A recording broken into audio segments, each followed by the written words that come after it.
Shalom saudara-saudari dan teman-teman yang saya kasihi. Sekali lagi kita bertemu di dalam YouTube channel ini. Kali ini kita mau mendengar kebenaran firman Tuhan. Khusus tema yang saya bawa yaitu ibadah sejati, Koramdio. Ibadah sejati atau Koramdio dalam bahasa asli artinya Yahweh hadir di sini, yaitu Allah hadir di tengah-tengah umatnya. Di dalam Ibrani 12 ayat 26 sampai yang ke-28.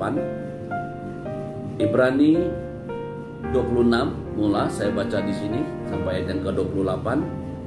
Ibrani 12 ayat 26. Waktu itu suaranya menggoncangkan bumi, tapi sekarang ia memberikan janji, satu kali lagi aku akan menggoncangkan bukan hanya bumi saja, melainkan langit juga. Ayat 27. Ungkapan satu kali lagi menunjukkan kepada perubahan pada apa yang dapat digoncangkan, karena ia dijadikan supaya tinggal tetap apa yang tidak tergoncangkan. Ayat 28. Tetapi karena kita menerima kerjaan yang tidak tergoncangkan, marilah kita mengucap syukur dan beribadah kepada Allah menurut cara yang berkenan kepadanya dengan hormat dan takut. Di dalam situasi kita sejak di tahun 2020 ini, sepanjang tahun kita sedang menghadapi COVID-19 ataupun coronavirus, ya, disease 2019 merebak seluruh dunia. Dan sehingga kali ini terjadi kegoncangan bukan hanya di beberapa negara, beberapa tempat, tetapi seluruh dunia secara pandemik, artinya seluruh dunia. Negara superpower, ya, Amerika, sebelumnya China di Wuhan, sampailah di India, bahkan di Rusia, Prancis, Spanyol, bahkan ke Malaysia, Indonesia dan Asia dan banyak tempat. Kali ini karena corona yang virus yang kecil itu tetapi telah mempengaruhi landscape dunia secara ekonomi, politik, secara kesehatan atau World Health Organization campur tangan sehingga setiap kita masuk dalam satu norma baru karena pakai pelitup muka, face mask atau sanitizer setiap hari dan harus ada penguji suhu. Dan ini benar-benar satu kegoncangan. Dan ini satu daripada tanda-tanda dalam Matius 24-25 tentang akhir zaman. Ada virus, ada sampar, ada penyakit. Bahkan bukan baru dan sudah beberapa kali, tapi kali ini benar-benar menggoncang seluruh dunia. Dan waktu kita buat kesimpulan ataupun kita lihat dalam sepanjang tahun 2020 ini, seperti di dalam Ibrani 12 tadi ayat 26 akan terjadi kegoncangan. Dan kegoncangan ini bukan hanya bumi tapi langit. Bahkan kegoncangan ini akan menggoncang semua sistem-sistem tatanan politik, ekonomi, kesehatan dan juga hal-hal yang lain. Tapi akan tidak tinggal, kata firman Tuhan ayat yang ke-28, ada yang tidak tergoncangkan, yaitu kerajaan Allah tidak tergoncangkan. Orang yang hidup di dalam kerajaan Allah, yaitu di mana pimpinan Tuhan Yesus sendiri, di mana Yesus adalah Tuhan yang memerintah, mengurus, mengelola, di mana kebenaran-kebenarannya diutamakan, ya, kata firman Tuhan, cari dulu kerajaan Allah dan kebenarannya dalam Matius 6 ayat 33, dan semuanya akan ditambahkan kepadamu. Bahkan di dalam Matius 6 ayat yang ke-9 dan 10, doa Bapa kami, Tuhan Yesus mengajar, Bapa kami yang di sorga, dikuduskanlah namamu, datanglah kerjaanmu, jadilah kehendakmu di bumi seperti yang di sorga. Di mana hanya kerjaan Allah yang tidak tergoncangkan, yaitu di mana yang didasarkan atas kebenaran firman, karena Yesus itu adalah firman itu jadi manusia, yaitu firman Allah tidak akan tergoncang, di mana orang yang melakukan kehendak Tuhan. Dan ayat seterusnya yang 28 kita lihat katakan bahwa marilah kita mengucap syukur dan beribadah kepada Allah menurut cara yang berkenan kepadanya. Beribadah dengan cara yang benar ataupun worship service ataupun persekutuan, menyembah, memuji Tuhan, berkomunikasi dengan Tuhan di dalam kehendak Tuhan. dengan cara yang berkenan, dengan hormat dan takut. Kata firman Tuhan, itulah rahasia untuk kita tidak tergoncang. Walaupun kegoncangan seni sana membuat kita tidak panik, tidak takut, tidak stres, tidak depresi, tapi membuat kita terus pandang pada Tuhan dan kuat di dalam kekuatan kuasa Tuhan, sehingga kita dapat mengakhiri hidup kita finishing well, finishing strong. Nah, mari kita lihat bagaimana itu boleh terjadi, apa yang dikatakan ibadah itu di dalam Roma, kitab Roma pasal 12 ayat 1 dan 2. Karena itu saudara-saudara, demi kemurahan Allah, aku menasihati kamu supaya kamu mempersembahkan tubuhmu sebagai persembahkan tubuhmu sebagai persembahan yang hidup, yang kudus dan yang berkenan kepada Allah. Itu adalah ibadah yang sejati.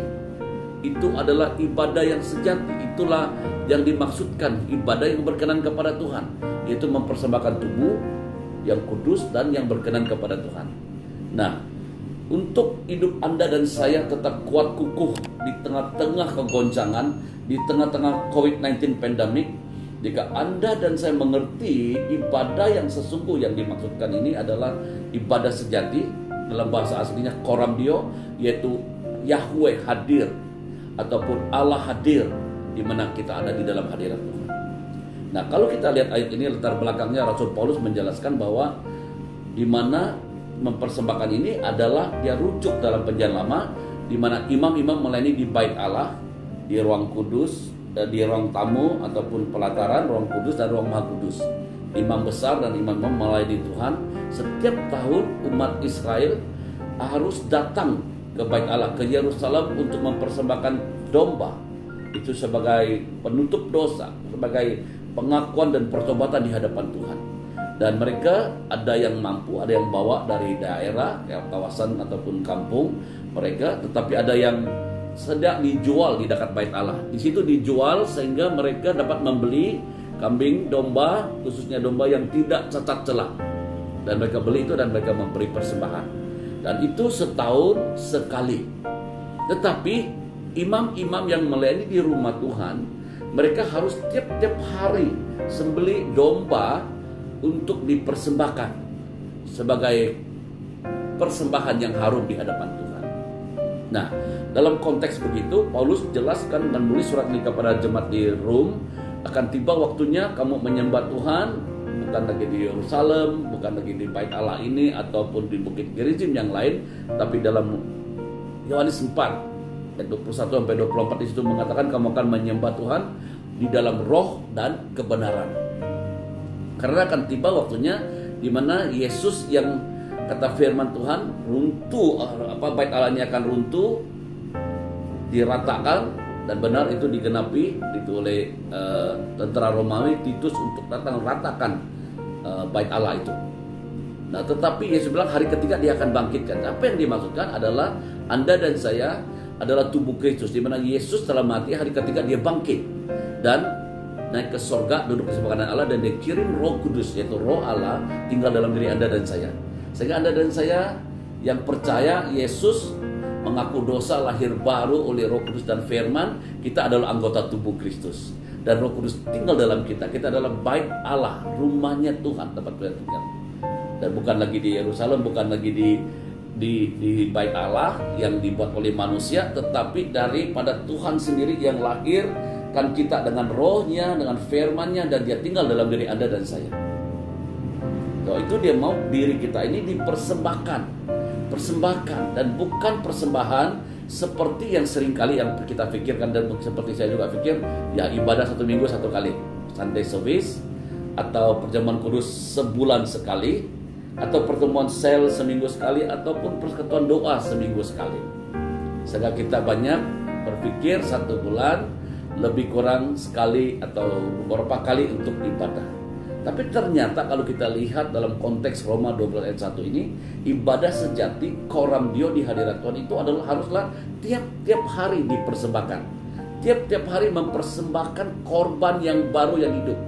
Karena tubuh kita ini harus dipersembahkan, karena Roh Kudus itu gentle, dia itu lemah lembut, dia tidak pernah paksa. Kalau iblis datang, Yohanes 10 ayat 10, iblis datang mencuri. Ya, dia datang, Yesus pencuri datang mencuri, membunuh dan membinasakan. Yesus datang memberi kita hidup dalam segala kelimpahan. Roh Kudus datang untuk menjadi penasihat, penghibur, dan penolong kita. Tetapi waktu kita mempersembahkan tubuh kita, waktu kita lera, kita bilang, Tuhan, pagi ini kau bangun dengan hari yang baru. Selamat pagi Roh Kudus, selamat pagi Yesus Tuhan Raja. Aku sembah, aku puji Engkau Tuhan. Aku menyembah Engkau dan mendengar suara Tuhan. Dan bukan seperti biasanya orang Israel, seperti Daniel berdoa 3 kali, pagi, tengah hari, dan malam. Ada orang juga berdoa 2 kali, mungkin pagi dan juga malam menutup. Tapi dengar baik, ibadah sejati, ibadah yang berkenan kepada Tuhan, yang membuat Anda tidak tergoncangkan, ibadah itu adalah dipersembahkan dari waktu ke waktu. Bukan saja setiap jam, tapi setiap waktu kita berjalan dalam hadirat Tuhan.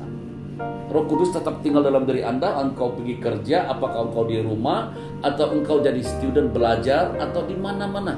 Bukan hanya waktu khotbah, waktu mengajar, waktu mendoa orang sakit, tetapi apapun yang kita lakukan, seperti Kolose 3 ayat 23. Apapun yang kamu lakukan, lakukanlah itu, perbuatkanlah itu dengan segenap hati, seperti untuk Tuhan dan bukan untuk manusia. Semua yang kita lakukan sebagai orang percaya, kita mengandalkan Tuhan, kita hidup di hadirat Tuhan, kita sadar akan hadirat Tuhan, dan Dia tinggal dalam diri kita 24 jam. Itu bukan 3 kali sehari, bukan seminggu sekali, tapi 24 jam. Nah, waktu Anda dan saya tetap berdoa aktif, memuji, menyembah Tuhan, dan menghadirkan Tuhan senantiasa mengizinkan Dia memimpin hidupmu. Apapun yang kau lakukan, kau kerjakan setiap hari, dari pagi sampai malam, dan engkau mendengar suara Tuhan. Bahkan kata firman Tuhan, di mana ada 2-3 orang berkumpul, aku ada di tengah-tengah kamu. Jadi kalau Anda dengan ahli komsel Anda, atau sama suami istri, atau Anda dengan satu orang lain, pasangan yang lain, engkau ada kompak atau hafruta. Dalam bahasa asli hafruta itu persahabatan, yang Anda boleh saling terbuka, saling mengisi, saling menguatkan, sehingga Anda dan saya setiap hari berjalan di dalam hadirat Tuhan. Setiap hari kita punya hubungan satu dengan yang lain. Ada pesan Tuhan yang kita dapat, ada rema dari logos yang kita baca, kita berbagi kepada teman baik kita, orang yang dekat dengan kita, dan terus kita saling mendoakan. Waktu ada praktik itu, Anda sedang mempraktikkan ibadah yang sejati. Anda sedang koramdio, ada di hadirat Tuhan. Dengar baik, di hadirat Tuhan segala ketakutan hilang, segala rasa panik, depresi, sakit, kelemahan sembuh dan dipulihkan. Di dalam hadirat Tuhan ada mujizat. Di dalam hadirat Tuhan ada janji hidup kekekalan. Di dalam hadirat Tuhan ada sumber, yaitu Tuhan akan mencukupi semua keperluan Anda dan saya. Dan Anda tidak takut masa depan apa yang bakal terjadi, karena engkau tahu masa depanmu ada di tangan Tuhan Yesus. Karena Yesus telah mati dan bangkit kembali. Dan kalau engkau tinggal di dalam Dia, engkau punya pikiran Kristus, dan engkau punya hati dipenuhi dengan perasaan Kristus, seperti Paulus katakan dalam Filipi. Dan kau terus renung firman Tuhan siang dan malam, seperti Mazmur 1 ayat 1-3. Kau merenungkan siang dan malam. Waktu engkau bekerja, engkau bertindak di mana-mana. Itu tidak berarti Anda harus diam, harus berlutut dan berdoa baru engkau kira doa dan di hadirat Tuhan. Di hadirat Tuhan itu Anda dengan iman dan percaya janji Tuhan. Aku menyertaimu. Tuhan 24 jam tidak tertidur dan tidak terlelap. Di dalam Mazmur 121. Aku melayangkan mataku ke gunung-gunung, dari manakah pertolonganku? Pertolongan Dia adalah Tuhan, yaitu adalah Allahnya Israel, yang tidak tertidur dan tidak terlelap. Mata Tuhan tidak pernah tertidur, terlelap dan tertidur. Dia senantiasa siap menolong, membantu Anda. Tapi yang penting, yang Anda harus mengerti, ibadah yang sejati, yang tidak tergoncangkan, walaupun mana sini sana akan tergoncang. Yang tidak tergoncang adalah kerjaan Allah, di mana orang menghidupi firman Tuhan, tinggal dalam hadirat Tuhan, sedar akan hadirat Tuhan, senantiasa di mana Anda berada. Waktu engkau tidur dalam hadirat Tuhan. Engkau bangun dalam hadirat Tuhan. Dan setiap aktivitimu engkau lakukan di dalam hadirat Tuhan. Itulah artinya ibadah yang sejati. Itulah koramdio. Yahweh Allah hadir di tengah-tengah kita. Mari pendengar, teman-teman, saudara-saudara yang saya kasih, kita sudah ada di penghujung akhir zaman. Yesus akan datang kedua kalinya. Bagi orang yang di luar Kristus, bagi orang yang belum tinggal dan hidup dalam hadirat Tuhan, hidupnya belum beres, dia takut. Kedatangan Tuhan itu menakutkan. begitu banyak goncangan perang, bahkan gempa bumi, dan kejahatan yang terjadi, sakit penyakit.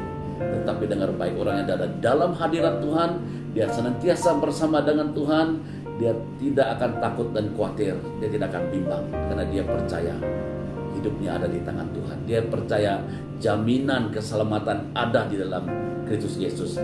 Karena Yesus berkata, akulah jalan, kebenaran, dan hidup. Tidak seorang pun sampai kepada Bapa kalau tidak melalui aku. Yesus beri jaminan buat setiap orang yang percaya. Dia tahu jalan ke surga, dia tahu kebenaran, dan dia telah dibenarkan oleh darah Yesus. Dia dibenarkan oleh firman Allah, dan dia mendapat kehidupan Kristus untuk berjumpa dengan Bapa. Waktu Yesus datang kedua kalinya, semua Anda dan saya akan diangkat ke awan-awan. Ada perkawinan anak domba, dan ada Yerusalem baru, ada bumi yang baru yang Tuhan siapkan bagi orang yang percaya. Mari jemaat Tuhan yang saya kasihi, kita tinggal dalam hadirat Tuhan. Kita perlu praktikan ibadah sejati, Koramdio, bukan seminggu sekali, bukan hanya 3 kali sehari, tapi setiap waktu, setiap saat berada di dalam hadirat Tuhan, dan kekuatan kuasa Tuhan menyertai kita, dan senantiasa mendengar suara Tuhan, pimpinan Tuhan, sehingga kita hidup di dalam kemenangan, lebih dari pemenang. Kemudian kita memiliki hidup yang di dalam segala kelimpahan. Tuhan Yesus memberkati.